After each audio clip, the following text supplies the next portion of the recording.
سوال ہوا کیا نفس کے خلاف جہاد کرنا کافروں کے خلاف جہاد کرنے سے افضل ہے؟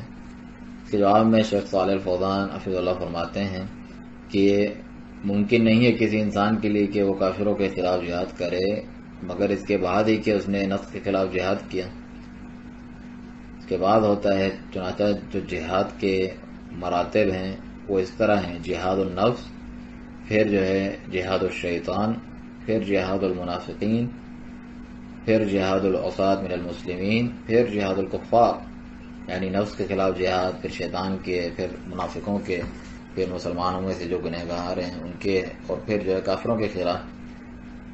تو ہر جہاد ہاتھوں میں اسلحہ اٹھا کر نہیں ہوتا۔ آپ گنہگار مسلمانوں کے خلاف اسلحہ نہیں اٹھائیں گے بلکہ انہیں نیکی کا حکم دیں گے اور برائی سے روکیں گے۔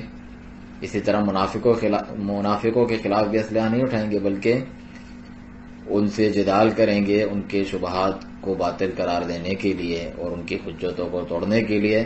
اور جو شیطان کے خلاف جہاد ہے اس میں بھی ہتھیار نہیں اٹھایا جاتا اور شیطان سے قتال کیا جاتا ہے، بلکہ شیطان کی نافرمانی کریں، جو وہ کہیں اس کی مخالفت کریں اور اللہ سبحانہ تعالیٰ کی اطاعت کریں۔ اور جو نفس کے خلاف جہاد ہے وہ یہ ہے کہ اسے اس کی حرام شہوات اور خواہشات سے روکیں اور اسے اللہ سبحانہ تعالیٰ کی اطاعت اور فرمانبرداری پر ڈالیں۔